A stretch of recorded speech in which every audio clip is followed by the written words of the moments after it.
Before I was completely against touchscreen like an old person. All right, so today we are at Old Orange County Courthouse. We shoot here quite a bit. Luckily today it's a little overcast, so we probably won't be using this too much. As you guys are seeing, we're using the V1 today.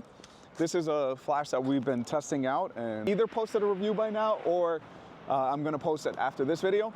But today what I wanna focus on is the Godox X3 Pro, the new trigger remote from Godox. And originally I posted one where I wasn't too kind to the original one. The original one was very small, so to me it felt like anytime that I tried to move the power or change the dials, it just felt very cumbersome because of how small it was. So smooth.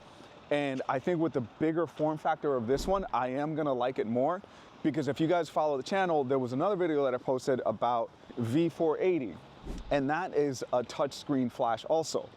That one has a nice big screen, which is almost the same size as the X3. And I really, really liked the touchscreen capabilities on that. So that's what kind of turned me on. Before I was completely against touchscreen like an old person. But that one really felt like, okay, this I can get behind because I can just put my finger on it and swipe around and change the power very quickly and very easily. I definitely like this iteration better than the first X3. But today we're gonna test it out. We're gonna play around with it a little bit and see in a fast-ish moving situation like a courthouse wedding, is it gonna be enough? This weekend I'm also gonna test it out on a full wedding day, but I mean, this is a pretty fast pace also.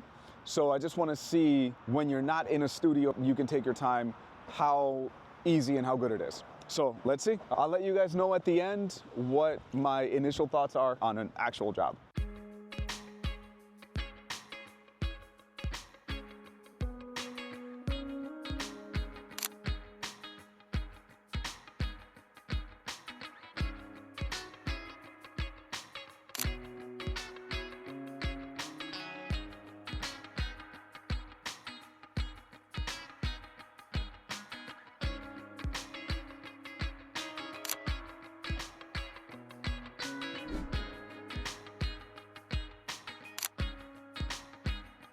All right, so after using the X3 Pro for, that was about an hour, I would say a little bit over an hour.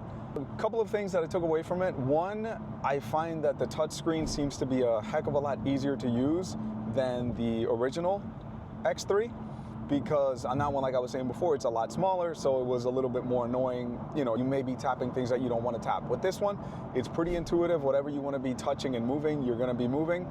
To swipe the power is very easy. For example, a lot of the times we'll be shooting indoors and we're at 1/64th power, 1/32nd power, something like that. Then you go outside and more than likely, if it's in the middle of the day, you're gonna need full power. So instead of, you know, pressing the wheel and then rotating it and doing all that, you can just grab it, swipe, and go straight to full power, which does make it a lot easier. Now, the only caveat with that is that that really feels intuitive to move the power really, really abruptly or by a wide margin. If you want to change the power by just a small increment, I don't really like that. It does have an option where you could, I think, tap it twice on the right or tap it where the group is and then rotate the wheel. It seemed a little bit less intuitive. What was much easier was just going to A, B, or C and then just tapping left or tapping right to change it by 1/3 increments of power. So I would do that if I'm trying to micro adjust, so just tap, tap, tap, tap, tap to just change the power slightly. Or if you want to change the power by a stop or two, it's just swiping. Just seems to be a lot more intuitive. Maybe it'll take a little bit more time for me to use that wheel and start using it, because once I started playing with it a little bit, it started to get a little bit easier, but maybe I need more practice with that. A few inches later.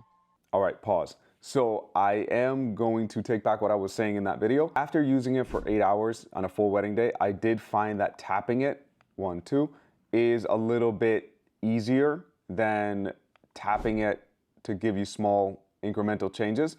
Because the reason is, let's say I'm shooting and I want to lower the power. When I'm lowering it like this, I'm not really seeing what it's changing to. And yes, if I'm only changing a small amount of power, it's not a big deal. You can just double tap a little bit. But I did find the tap, tap, once you see the yellow surrounding it, then you can change it. I found that to be a little bit easier. I'm still a little back and forth about whether this button should be on the left, since most of the time when you're holding your camera, you're holding it with your right hand. and maybe that would have been a little bit easier, I'm not sure.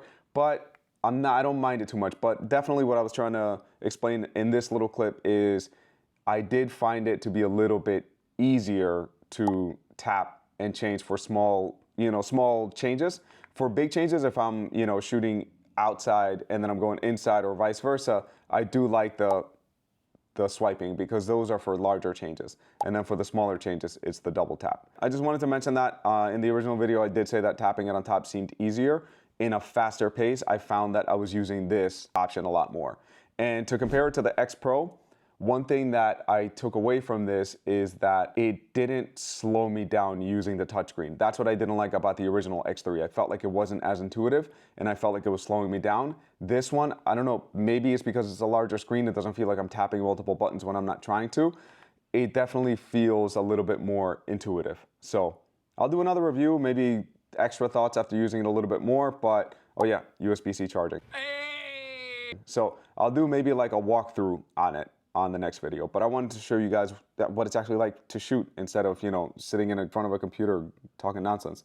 All right, thank you guys. However, out the box, if you just want it nice and easy, swipe for a lot of power and tap, tap, tap for just a little bit of power on each group. Overall, I would say a huge improvement from the X3. If you guys watched that other video, you're gonna see I really, really didn't like it. And even with this one, actually, when Godox reached out and they asked me to test it out, I told them I was gonna be a little skeptical about it. I wasn't sure if it's gonna be a great review because I really didn't like the original one.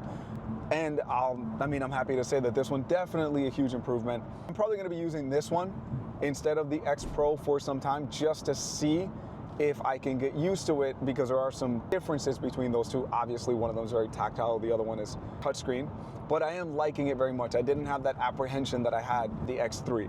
So hopefully this helps out a little bit, guys.